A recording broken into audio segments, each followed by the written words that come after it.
এই প্রথমবার মেশিনে কোয়েল পাখির ডিম বসাই দিতেছি। আসসালামু আলাইকুম, আপনারা সবাই কেমন আছেন? আশা করি সবাই ভালো আছেন। আমার বাসায় দেশি মুরগি এবং গরুটা নিয়েছিলাম, ওগুলো আছে। দেশি মুরগির বাচ্চা ফুটেছে এবং পাশাপাশি দেশি মুরগির ডিমের সাথেই কোয়েল পাখি কিছু ডিম বসাই দিলাম আজকে। আপনারা সবাই দোয়া করবেন যেন আমার কোয়েল পাখির বাচ্চা ফোটে।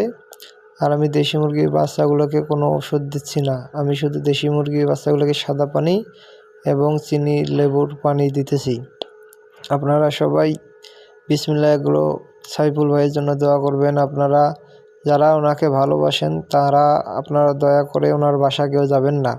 আপনারা কেন বুঝতেছেন না যে হাত জোর করে অনুরোধ করতেছে একটা মানুষ কতটা কষ্ট পেলে এইভাবে কেউ হাত জোর করে অনুরোধ করে? আপনারা আর আপনাদেরকে কিভাবে বোঝাবে ওই লোকটা যে ওনার সমস্যা, ওনার শারীরিক সমস্যা চলতেছে? আপনারা কেন বুঝতেছেন না? আপনারা বোঝার চেষ্টা করেন।